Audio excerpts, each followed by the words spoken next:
These problems didn't happen overnight, and we're certainly, as much as we would like to, aren't going to be able to solve them overnight. So this is going to take many years, and I know Goodwill, from our perspective, is committed to this process and seeing it through so that we can really see these numbers start to change and see economic growth continue as we have been seeing over the past few years. BusinessJournalDaily.com 3 Minutes With is brought to you by Farmers National Bank. Save, borrow, and invest with Farmers. Take heart knowing you're helping create a strong community. Mind your money at Farmers. Talk directly to local decision makers about your loans, investments, and insurance. Farmers, fiercely local, fiercely loyal. Goodwill started out 2024 with a strategic objective to complete a community needs assessment. So when I started on January 1, that was one of our goals. We began to invite the community in and just talk to them, show them what Goodwill does, ask them what needs they were seeing and experiencing, and we started to hear a lot of the same things. And to be honest, they were bigger than what Goodwill was looking to fill in gaps. Things like transportation, childcare.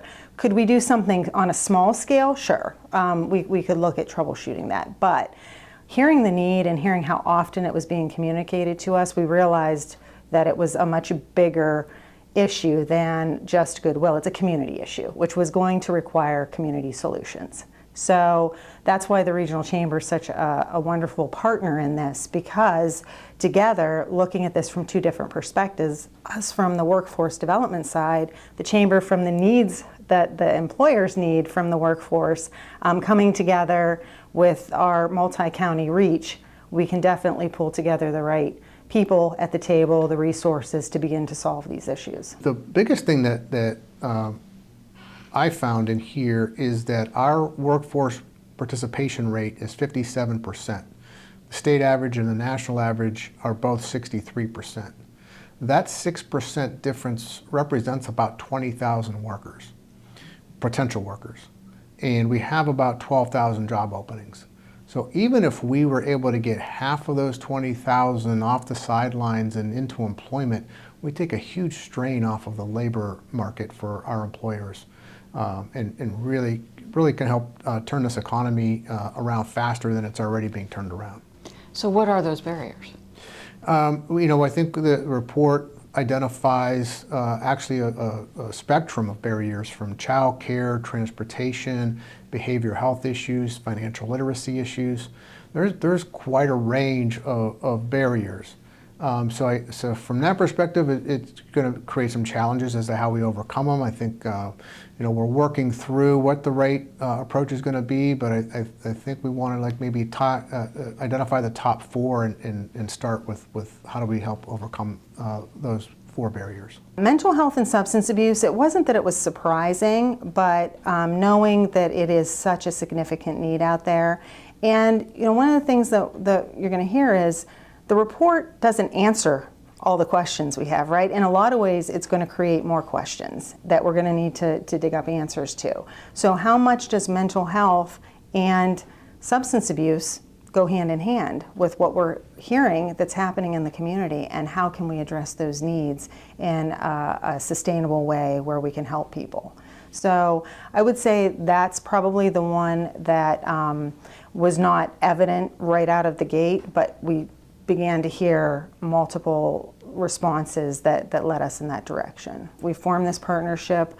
We have both sought funding and are extremely fortunate to have the Youngstown Foundation that has granted Goodwill the seed money to get a position hired that can focus on this. So we are actively recruiting, it's available on our website, for a community solutions director.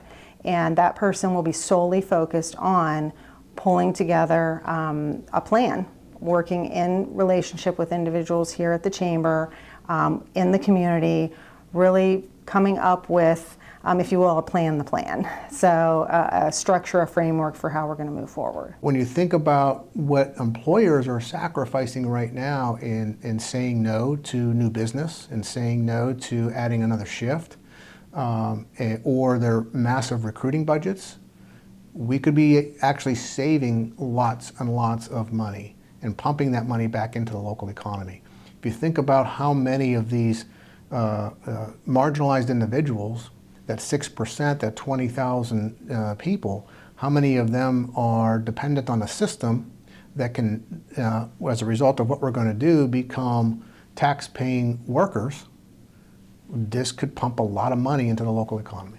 These problems didn't happen overnight, and we're certainly, as much as we would like to, aren't going to be able to solve them overnight. So this is going to take many years, and I know Goodwill, from our perspective, is committed to this process and seeing it through so that we can really see these numbers start to change and see economic growth continue as we have been seeing over the past few years. BusinessJournalDaily.com 3 Minutes With is brought to you by Farmers National Bank. Save, borrow, and invest with Farmers. Take heart knowing you're helping create a strong community. Mind your money at Farmers. Talk directly to local decision makers about your loans, investments, and insurance. Farmers, fiercely local, fiercely loyal.